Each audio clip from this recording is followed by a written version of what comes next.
ప్రకాశం జిల్లా అద్దంకిలో మంత్రి గొట్టిపాటి రవికుమార్ పర్యటించారు. కొప్పరం జెడ్పీ హైస్కూల్లో 72 మంది విద్యార్థులకు ఉచిత సైకిళ్లు పంపిణీ చేశారు.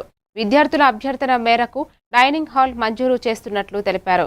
ప్రభుత్వ పాఠశాలల్లో కార్పొరేట్ స్థాయి విద్య అందించాలన్నది మంత్రి నారా లోకేష్ లక్ష్యమని పేర్కొన్నారు. విద్యార్థులకు మౌలిక సదుపాయాలు కల్పించడం ప్రభుత్వం బాధ్యత అని, మధ్యాహ్న భోజన నాణ్యతపై ప్రత్యేక దృష్టి పెట్టాలని అధికారులకు ఆదేశించారు. తల్లికి వందనం పథకం ద్వారా ప్రతి విద్యార్థికి లబ్ధి అందుతోందని మంత్రి తెలిపారు.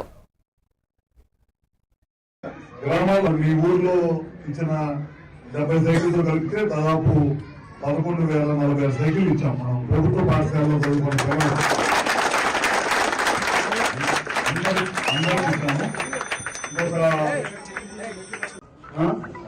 పిల్లలు అర్థం కాదు.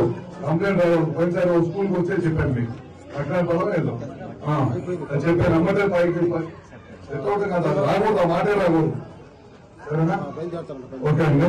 సరే, అందరం విద్య ఉందో దానికంటే మంచి విద్య మన ప్రభుత్వ పాఠశాలలో ఇవ్వాలనే ఉద్దేశంతో ముఖ్యమంత్రి గారు కానీ, అదేవిధంగా ఎడ్యుకేషన్ మినిస్టర్ లోకేష్ గారు కానీ కంపల్సరీగా టీచరు ప్రతి క్లాస్ కో టీచర్, ప్రతి సబ్జెక్ట్ కో టీచర్ ఉండాలనే ఉద్దేశంతో వాళ్ళు ఈ పాఠశాలలన్నీ కూడా అభివృద్ధి చేస్తున్నారు. దాంట్లో భాగంగానే మనకి టీచర్లు కొడుతుంటే ఈ ప్రభుత్వం వచ్చిన తర్వాత పాఠశాలలో చదువుకునే పేద విద్యార్థులు కూడా 10th క్లాస్ సత్సాపురం వెళ్ళేవాళ్ళు. ఈ సంవత్సరం 8th క్లాస్ నుంచి 9th క్లాస్ కి 22 మంది అమ్మాయిలు ఉన్నారని చెప్పారు. మీరంతా 9th క్లాసే కదమ్మా, మీరంతా వాళ్ళంతా 9th క్లాసు. రేపటి నుంచి వచ్చే సంవత్సరం మన ఊర్లోనే చదువుకుంటారు. కూర్చొని భోజనం చేయడానికి ఇబ్బంది అన్నారు. ఆ డైనింగ్ హాల్ కూడా కడతాము. మీరు బాగా పెంచండి, స్ట్రెంత్ పెంచండి. స్కూల్ స్ట్రెంత్ పెంచండి. టీచర్లు ఉన్నారు, స్కూల్ రూమ్స్ కడుతున్నాము, డైనింగ్ హాల్ ఇస్తామని చెప్తున్నాను.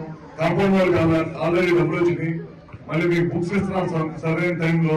ఇప్పుడు ఎవరో దాతల సహకారంతో 70 మంది సైకిల్ ఇచ్చాం. ఇవన్నీ పిల్లలు చదువుకోవడానికి